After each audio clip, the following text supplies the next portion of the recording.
To the Point.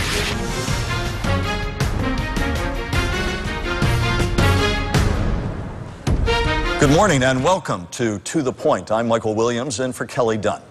Governor Rick Scott has been in office for 3 months now, and already he's making his mark. He's changed the way teachers are evaluated. He's cut state programs, continues to do so, and according to a new poll, he has angered a lot of voters. So with all of that on the table, I sat down this week one-on-one with the governor to talk about his focus and philosophy for Florida. I began by asking Governor Scott what grade he would give himself as governor.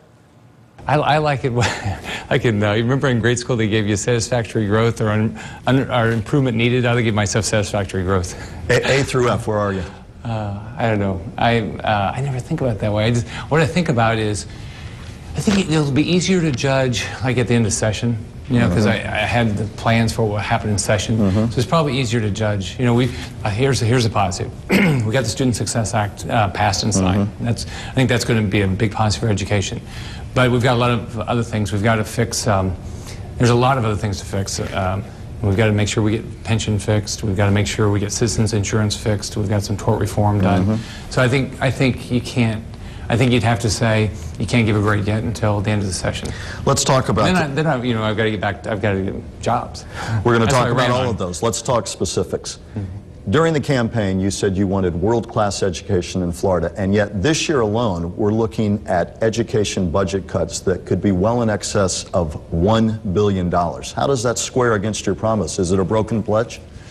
Well, if you remember back, what I said is I would keep the funding the same, the state funding. As you know, what happened is the federal government put money in and then took it back, or quit funding it.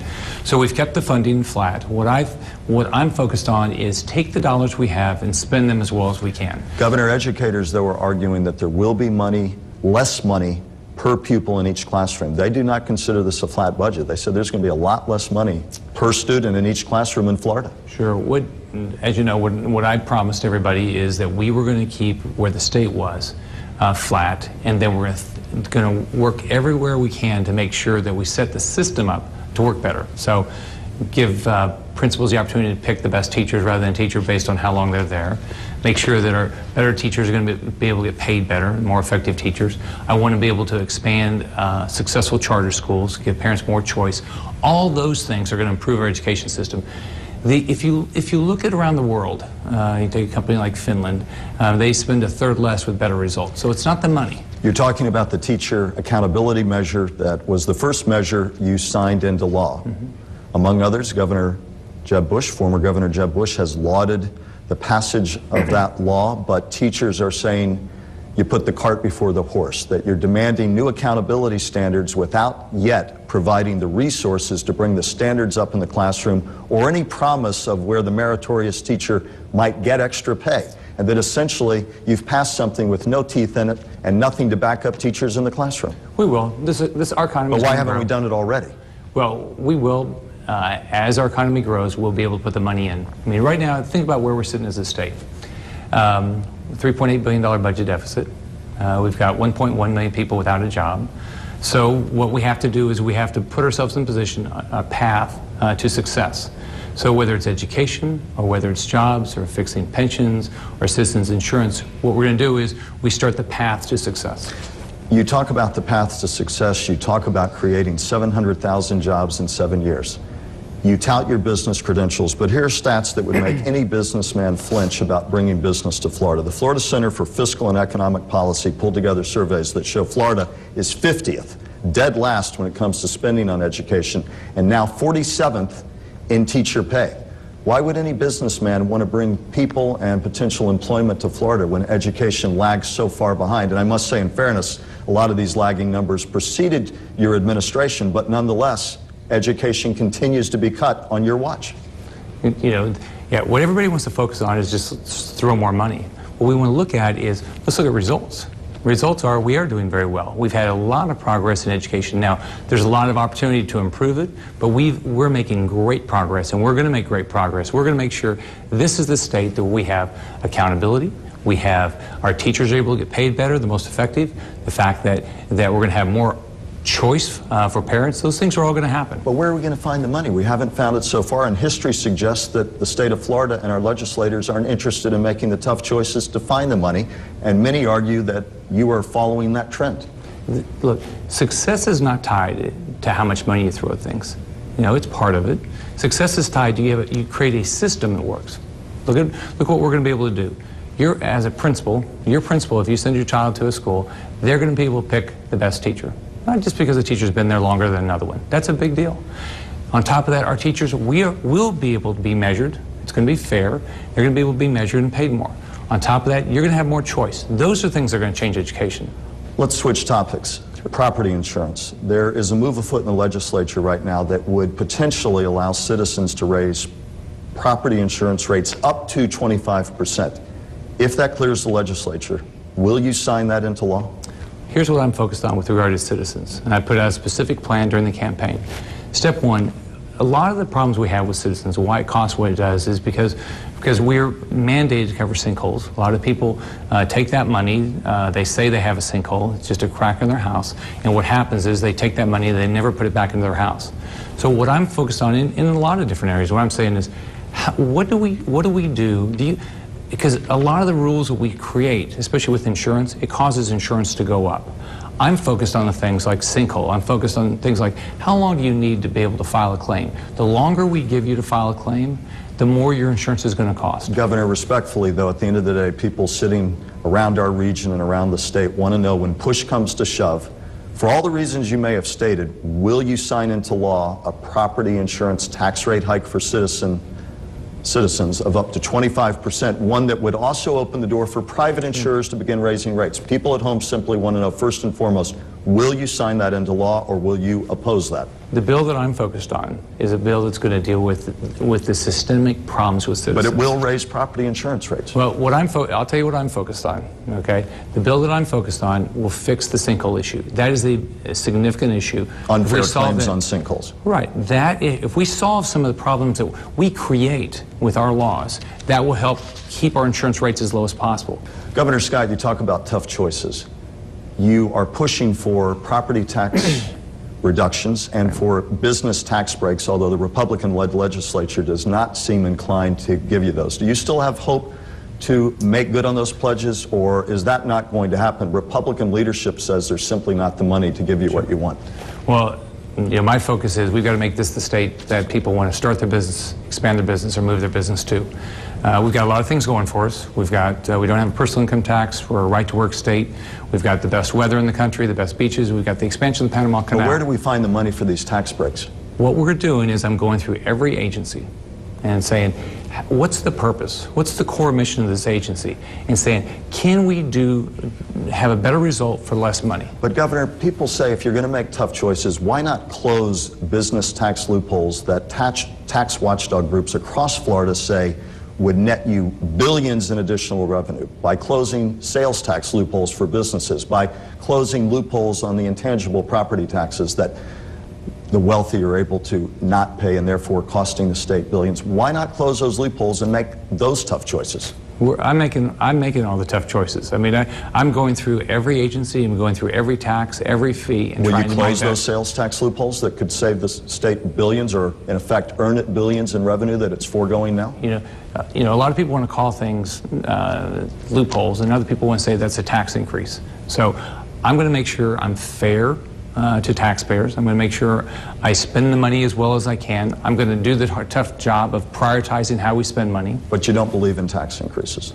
I absolutely do not believe in tax increases. I'll tell you, and yet, tax increases clearly kill jobs. And yet middle-class people in this state say you're effectively going to heap tax increases on them if there are property insurance increases. They argue that asking middle-class workers, state workers, to contribute 5% to their pensions is, in effect, like a tax increase for them, and that the concern's more for those who are well-connected in Tallahassee and not for the middle-class taxpayer.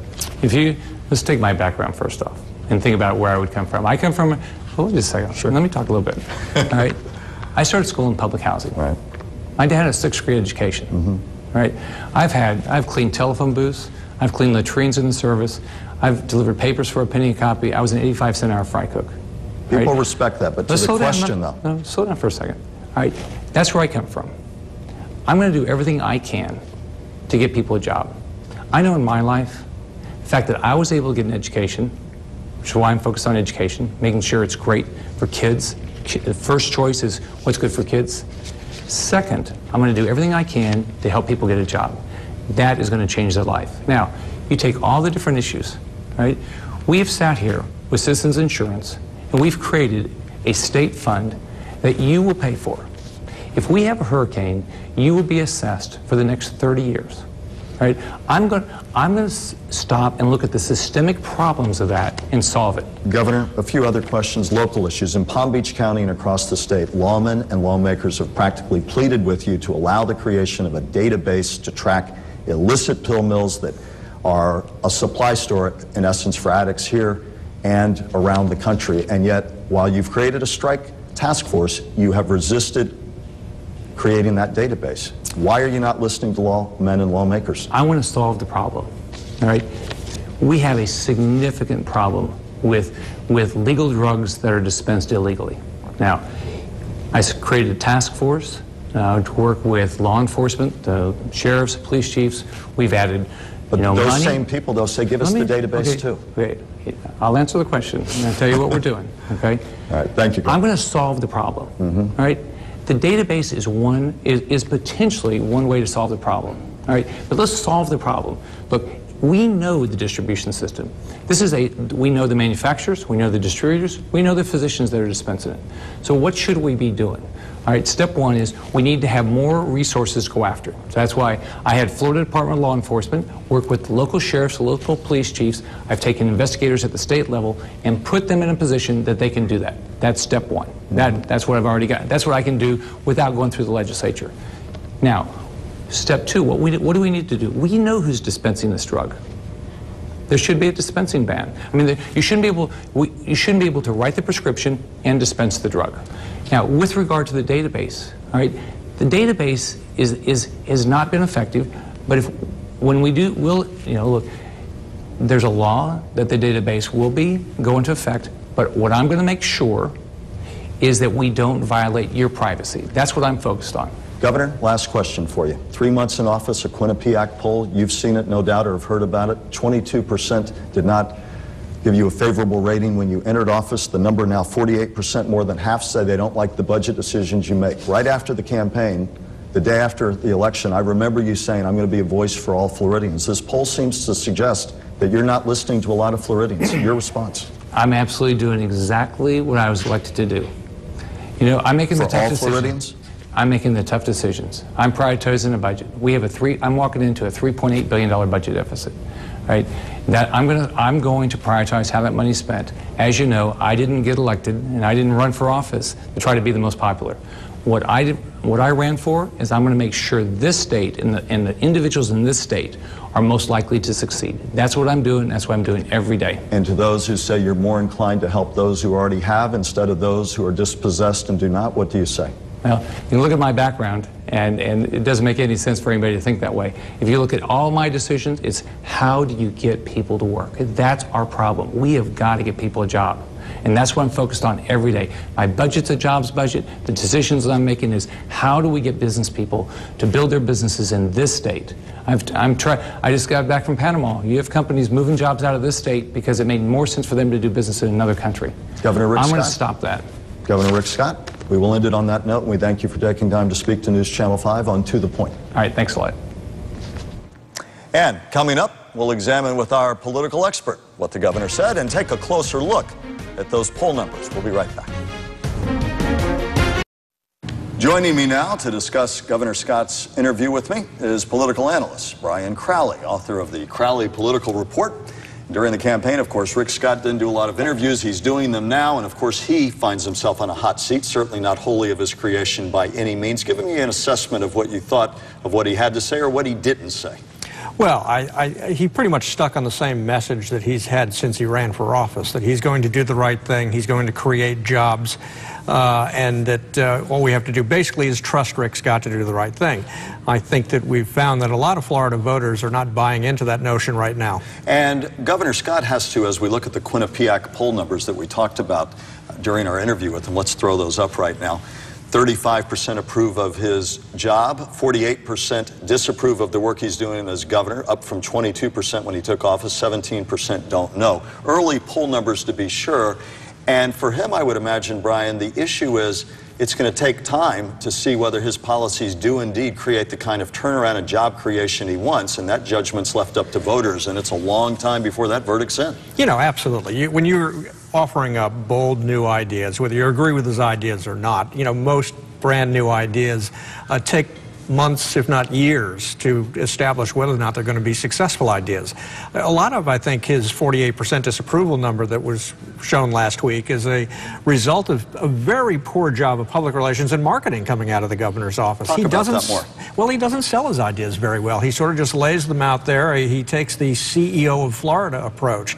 He really doesn't feel like he needs to talk to the stockholders. Let's look at another poll while you continue to talk about that as we look a little more deeply. Look at these numbers, Brian. Do you approve the way Governor Scott's handling his job? Republicans, 58% do.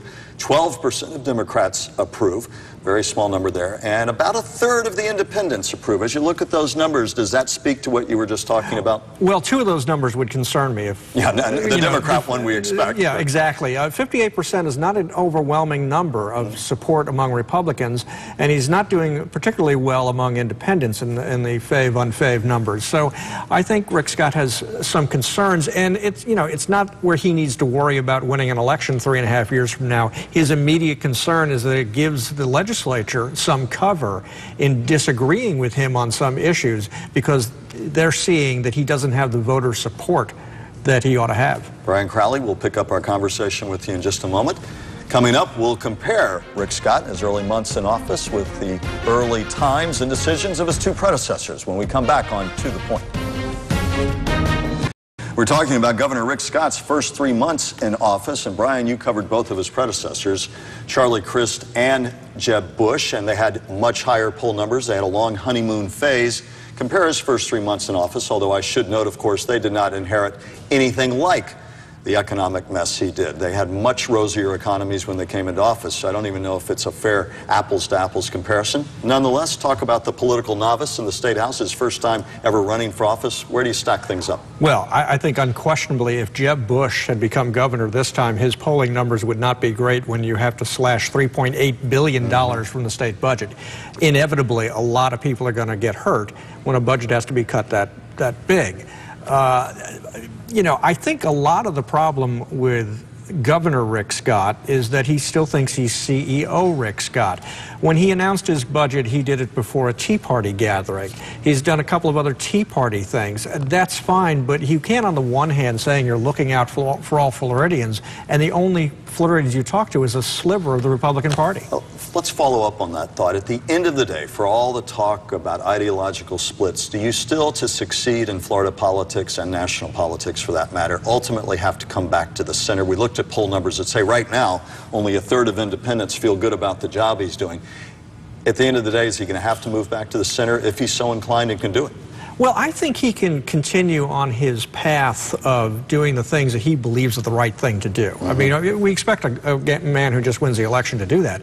But as he delivers that message, I think he needs to move a little more to the center. You have to win over a majority of Floridians to support your initiatives if they're going to succeed. Brian, final question. Looking at early poll numbers, and we emphasize they are early, how do fellow Republicans in the State House and those who have visions of higher office, like the Senate President, how do they look at this and gauge how close they ally themselves with Governor Scott right now? Already they're rebuking him on his call for major tax cuts. They say we can't afford it. Give us your sense. Well, exactly. Senate President Mike Herodopoulos, who wants to run for the United States Senate, he's pushing back and pushing back a little harder each day as we get into the final 3 weeks of the legislative session.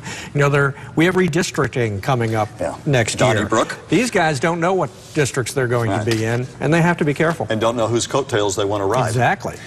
Interesting times for any governor, whoever it might be, and whatever their political affiliation. And for Governor Scott, he's now on the hot seat. Brian, as always, we thank you, and we'll be back in just a moment. As always, Brian Crowley, we thank you for being in and offering your help and insights to us. And we thank you for spending time with us on today's To The Point. And if you'd like to send us a comment about today's show, go to WPTV.com and click on our political link. Enjoy the rest of your day and have a great week.